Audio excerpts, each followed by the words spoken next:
murder of Jamal Khashoggi, they ran a show in Saudi Arabia which amounted to Saudi propaganda.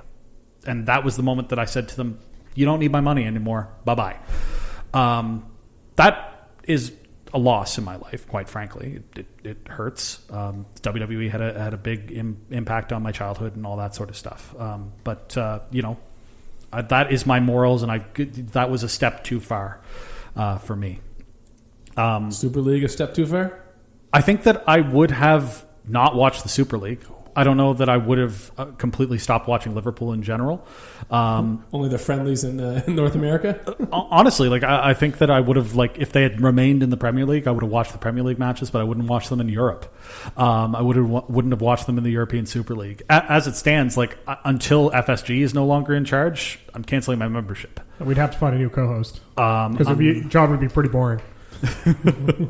But seriously, I'm canceling my membership with the club. I'm probably not going to buy any official club merchandise until FSG is not in charge anymore. The only way that I could see this changing is if we get into a situation where Tom Werner and John Henry were tied up and had their masks removed, Scooby-Doo style, and it turns out that all along it was Tom Hicks and George Gillette under there. That's the only way that I could see it being the situation. It's been rumored for a couple of years now that they're looking at Chinese investors, for FSG to sell to. It's been kind of swirling, and I think it's only going to get exacerbated now in light of recent events. So FSG sells. Now, would you prefer, a Chinese or an Arab or whatever else conglomerate to an American conglomerate? Where do you draw the line? It's hard for me to answer that, honestly.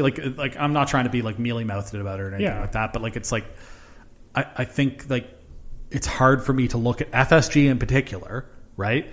They crossed this particular line, which I think the World Series back to Fenway, first time in 100 years, which I think was damaging to the sport of baseball as well. They lifted the curse of the Bambino.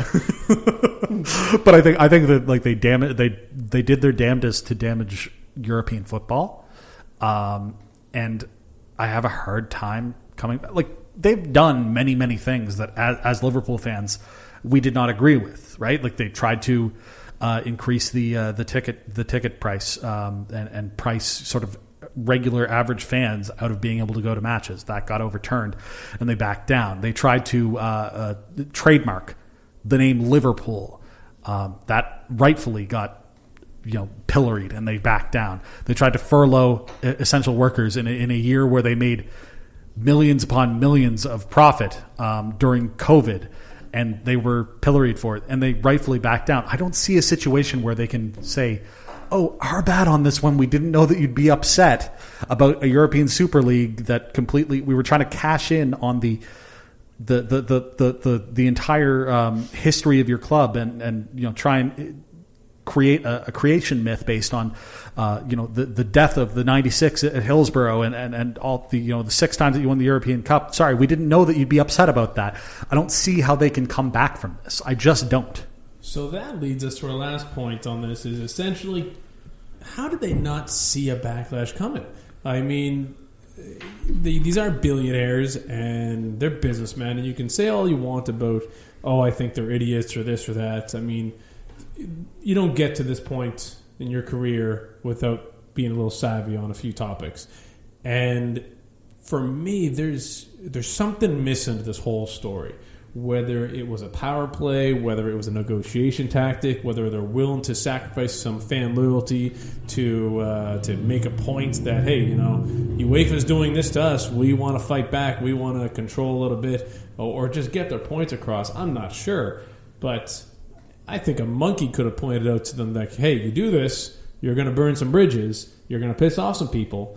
So did they not see it coming, or is this calculated? Ben, I see you put a tinfoil hat on. What's going on? The only tinfoil hat is it's not a big one. I think a lot of people have made this point. I think my honest theory when this first kind of came out on Sunday was they want to see changes to the Champions League. They want to give themselves more of a stake in it profit-wise, and they also want to give themselves more certainty that they'll be there, year in and year out.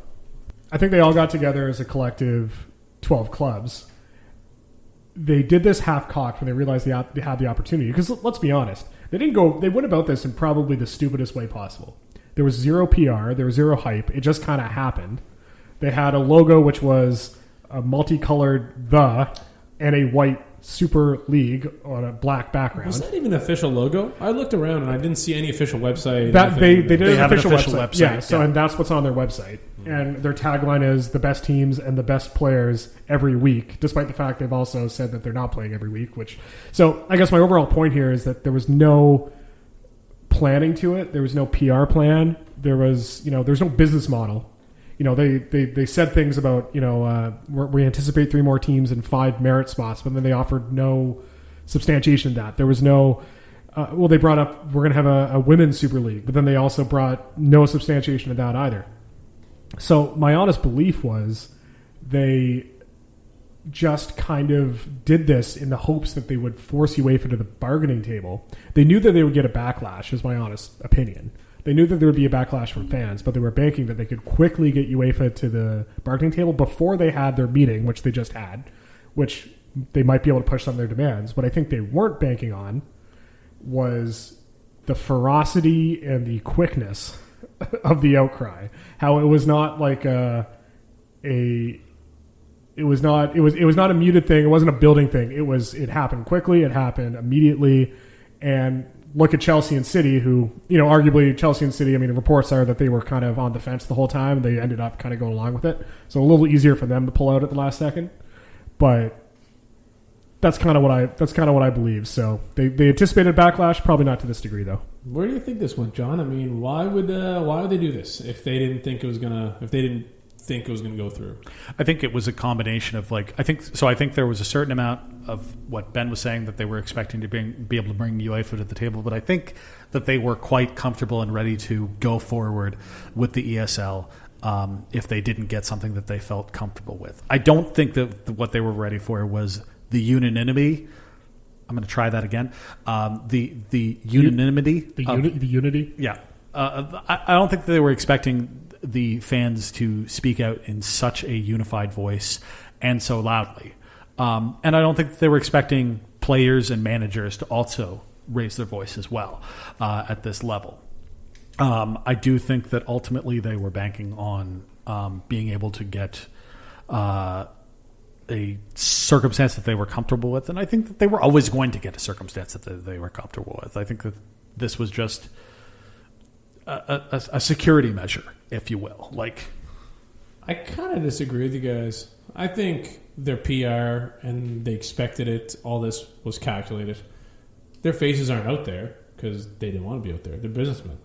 They pull the strings in the back. They're going to do it, and I'm surprised things are. What's making me think that it's not being completed the way they thought is the fact that Ed Woodward has said he's going to step down now. There was a couple articles about the Juve chairman. Conflicting reports. Yeah. Juve was stepping down. Who else? Somebody else stepped down, I think. I felt like I heard another one in there too. There were some conflicting reports. Nothing's been confirmed about whether or not an owner was talking, and it was apparently one of the English owners was talking about maybe selling their club. And the most likely one to me seems to be the Arsenal ownership, but that is very much just an unsubstantiated rumor. For me, the businessmen don't really care. They're in the background. People complain. They know what they're going to deal with. And it's going to blow over eventually, and they'll be like, all right, now we're done. Now here it is. Here's what's happening. And like we all said, full circle, guys. Ben, you're going to watch it. If this happened, you're going to watch it. John, you're at the high horse here right now. But I am going to hold your feet to the fire on the Qatari World Cup. I won't watch it. Straight up. Right. I didn't say that. I didn't say that on this show. Yeah, you didn't. I just said it in our chat. I'm not watching it. I'm sorry, modern day slavery and people dying because of these. So you do realize it wasn't just Qatar doing that; it's FIFA giving it to them to do that. Similar with Brazil. Oh, absolutely. Listen, you should probably boycott everything from FIFA, and I'm putting you on a bad spot here. No, yeah, I know, and a little unfair, but yeah, it's. Well, I think JP. I'm gonna stand up for John here for a sec. It's a lot of it is. A lot of it is the what about. Very slippery slopes. Yeah. So that's a deep, dark rabbit hole that we just ventured down. But in the end, I think we're all in agreement that the system we have right now is probably the best system that we have or we could want right now. For me, I said it earlier, I don't like how diluted competitions and tournaments are getting. I would like to see fewer teams in the Champions League, not more. I know that's not going to happen because more, money, all that stuff. But that for me, and I mean, Ben, it's a Champions League, it's Premier League, it's European football as a whole. Is it something you think needs to change dramatically, or is it just tinkers here and there? I think it definitely needs to change over time, like everything does. Nothing can stay stagnant. I think in this case, it needs to be something that everybody's on board with, or at least the majority of people are on board with, between the fans, the coaching staff, the supporters, the teams. Sorry, as in the players. Like everybody is kind of on the same page on this. It needs to be gradual. Like this was such a wholesale change they were trying to do, which I don't think was ever going to work out. Change needs to be gradual. And but eventually we'll have to change. And you know what? 50 years from now, we might find ourselves in Super League. But my hope is we'll have got there with at least a bit of a consensus. Going cold turkey. Does that work for you, John? The thing that I think is really interesting from this is the number of fans of English clubs in particular, because that's what I pay attention to the most. Really showing a lot of interest in the German-style 50% plus one ownership model. Mm-hmm. And a lot of people are sort of, and this goes outside of the top six, or the big six, or the dirty half dozen, if you will.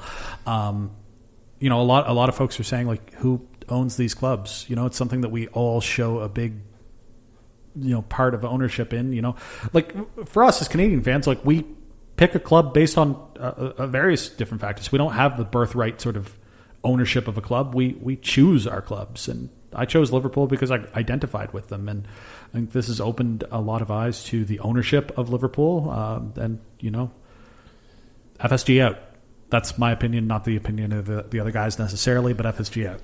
Just be careful there, guys, when you're out there preaching that, we need local ownership, we need this, we need that. These people are pumping lots of money in, and if you want a $200,000 a week Mo Salah, someone else is going to be paying for that. We could get into this, but we've gone long enough. We have gone long enough because there was a lot going on this weekend. A couple games were played. A couple pretty big games that actually got played. So we got, 10, 20 minutes maybe to bang through this. Rapid fire. First game was last week, Champions League, Leg 2. Before that, we had Chelsea getting through over Porto on a 1-0 loss. PSG, again, got through with a 1-0 loss to Bayern Munich. City got through with a 2-1 win. But, man, I think City was lucky in there. They got a penalty off a cheeky head off Emery Chan's head onto his arm. And it was looking like Dortmund had it when they were up 1-0. But anyway, nonetheless, Chelsea, Bayern, City all make it through, as well as Real Madrid, because on a 0-0 draw, Liverpool failed to qualify for the next round. And honestly, they came off flying. I thought it was a dominant performance. They played really well, but lacked that clinical finishing, lacked that just cutting edge that they've had for the past 2-3 years. Is it fatigue? Is it wear and tear? Is the front three just not on the same page anymore? I don't know. Ben, what did you think about that game? A 0-0 draw? Yeah, I think it was a really good game. I think that had the first leg been 1-1, which I think it probably easily could have been, probably should have been, because the first half was pretty bad. And, if we had finished that game 1-1, which, could have happened, and then we go do 0-0 at Anfield, and then we go through, I think it was all plausible. My biggest complaint is, it's similar to the Leeds game as well, was just, again, more missed chances, more lack of finish, and, that's where we ended up. I mean, I think, as I was saying last week, I did not at all assume we were ever going to get progress in the Champions League. I thought it was done. And this kind of confirmed it, but yeah, I'm not going to lie. Shout out to that game and the way we played, the way we kind of went out of the gate, I kind of believed for a bit. And I think it was doable, and I think it's really just too bad, that lack of finish happened. There were some glorious chances, and I think a few people were questioning Milner's start, but I don't think you can question it now because he played fantastic.